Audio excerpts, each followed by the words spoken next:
যে চাষিদের এই যে কীটনাশক আপনাদের ক্লাবে বা দেখা গেল বিষয়টা কি?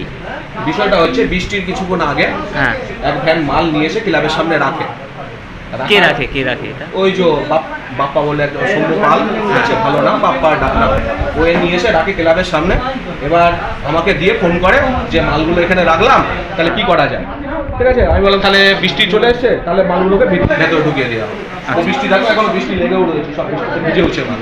আচ্ছা আচ্ছা, এবার আমি তো জানি না এত কিছু মাল। ঠিক আছে, তারপর আবার এক ভান নিয়ে আসলো, নিয়ে এসে রাখলো। ঠিক আছে, আমি বললাম তাহলে এত মাল যখন, তাহলে এক কাজ করি, লোকজনকে ফোন করি। ঠিক আছে, জানিয়েছি পার্টির যারা আছে তাদেরকে জানালাম, জানিয়ে পরে দেখি ওরা এবার নিয়ে এসছে, পুলিশ প্রশাসন এসে ওরা মালটাকে বাজেয়াপ্ত করছে। মানে এগুলো তো কৃষির জৈব সার বা মেডিসিন, তাই তো? মেডিসিন, এগুলো সব মেডিসিন। এগুলো ডিস্ট্রিবিউট কি ফ্রিতে হয়, মানে ফ্রিতে করতে নিয়ে এসেছিল না এমনি?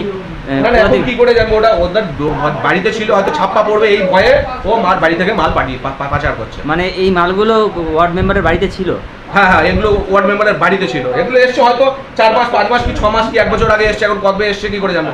25-এর ডেট, এখন তো 26-এর ধরো লাস্টের দিকে, 27-এর ম্যানুফ্যাকচারিং শেষ।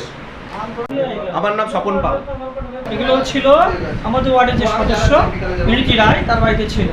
এবং আচ্ছা। তার তত্ত্বাবধানে শিবুদয় মিত্র বলে একজন আছে, উনি ডিস্ট্রিবিউটার করে।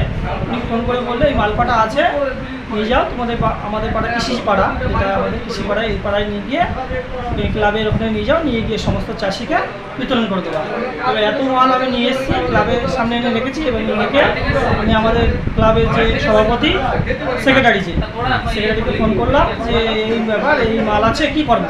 সেক্রেটারি বললো ঠিক আছে, তুমি মালগুলো সব ক্লাবে ঢোকা, যা মাল আছে নিয়ে এসে ক্লাবে ঢোকা, তারপরে আমি দেখছি। তারপরে ওয়ার্ডের সদস্য ছিল, আমাদের গ্রামের চাষি পাড়া, চাষিদের বলতো যে বীজ আছে, শস্যের বীজ আছে কি মুসুরির বীজ আছে, ওটা তাও 3-4 মাস আগে দিয়েছে, 2-3 মাস আগে। ওগুলোকে ফ্রিতে ডিস্ট্রিবিউট করেছিল? হ্যাঁ, তখন ফ্রিতে ডিস্ট্রিবিউট। তখন আধার কার্ড আর জমির পর্চা নিয়ে গেলে, আধার কার্ড নিয়ে গেলে চাষি সবাই পেতো না। এবার দেখে দিত। উনি ফোন করতো, যাকে সে যেত। ঠিক আছে, সবাইকে তো একসাথে দিত না, 10টা এই এত মাল এগুলো কি সবাইকে দেওয়ার জন্য নিয়ে এসেছিল? এখন উনি জানে, আমরা জানি না সেটা। ওনার বাড়িতে আছে এইটুকু, অনেকে চাষি জানতো এটা, যারা ওনার বাড়িতে এত মাল আছে, এখন মাল আছে, এখন আর আমরা জানিছি আর নেই ওনার বাড়িতে। এবার গিয়ে আমাদের যেটুকু দেখিয়েছে সেটুকু আমরা এনেছি।